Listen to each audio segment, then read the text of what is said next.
MBBS পাশ করা তো দূরের কথা, চিকিৎসার উপর নিজের উচ্চ কোনো ডিগ্রি নেই, অথচ ছানি পড়া থেকে শুরু করে দিব্যি চোখের জটিল সব চিকিৎসা প্রদান করে আসছিলেন। এমনকি ব্যবহার করে আসছিলেন অন্য এক চিকিৎসকের বিএমডিসির নিবন্ধন। গ্রামে চক্ষু চিকিৎসা ক্যাম্প করতে গিয়ে জনতার হাতে ধরা পড়ে ভুয়া চিকিৎসক তাফহিমুল হুসাইন।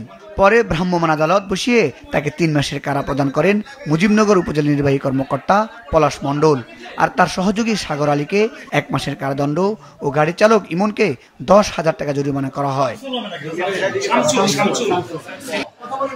ভ্রাম্যমাণ আদালত সূত্রে জানা গেছে, অভিজ্ঞ চিকিৎসক না হয়েও তাফহিমুল বেশ কয়েক মাস ধরে গাংনীতে অবস্থান করছিলেন। নিজেকে চক্ষু বিশেষজ্ঞ পরিচয় দিয়ে গাংনীর বিভিন্ন ক্যাম্পে চোখের ছানি পড়ার থেকে শুরু করে অপারেশন করে দেওয়ার নামে সাধারণ মানুষের কাছ থেকে নগদ টাকা হাতিয়ে নিচ্ছিলেন। তার এই প্রতারণার কাজে ব্যবহার করছিলেন হামিদুল ইসলাম প্রাথমিক চক্ষু চিকিৎসা সেবা কেন্দ্র নামের একটি স্বেচ্ছাসেবী সংগঠনকে। জেলার বিভিন্ন গ্রামে গিয়ে এই স্বেচ্ছাসেবী সংগঠনের নামে বিনামূল্যে চক্ষু সেবা ক্যাম্প বসাতেন তিনি, করতেন রোগীদের সাথে প্রতারণা।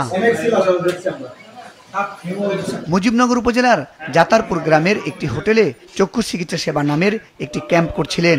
এ সময় সাধারণ মানুষের মাঝে সন্দেহ তৈরি হয়। পরে ওই ভুয়া চিকিৎসক সহ তাদের আটক করে পুলিশকে খবর দেয় সাধারণ মানুষ। ঘটনাস্থলে যায় মুজিবনগর উপজেলা নির্বাহী কর্মকর্তা পলাশ মণ্ডল ও পুলিশের একটি দল। ভুয়া চিকিৎসক তাফহিমুল হুসাইনের কাগজপত্র চাইলে কিছুই দেখাতে পারেননি। এমনকি তার বিএমডিসির নিবন্ধন ঘেঁটে দেখা যায় অন্য একজন চক্ষু বিশেষজ্ঞের নিবন্ধন ব্যবহার করছেন তিনি। রেজিস্ট্রেশন নাম্বার নাই এবং তিনি যে বিএমডিসি রেজিস্ট্রেশন নাম্বার ব্যবহার করছেন সেটি অন্য একজন ডাক্তারের, যেটি পরিষ্কার আইনের লঙ্ঘন। তিনি এমবিবিএস ডিগ্রিধারীও নন, তিনি কোনো বিডিএস ডিগ্রিধারীও নন, সুতরাং তিনি একজন ভুয়া ডাক্তার। শনিবার দুপুরে মেহেরপুরের মুজিবনগর উপজেলার জতারপুর এলাকা থেকে গ্রেপ্তার করা হয় ভুয়া চক্ষু ডাক্তার তাফহিমুল হুসাইনকে। মুজাহিদ সাকিব, মাছরাঙ্গা নিউজ ডেস্ক।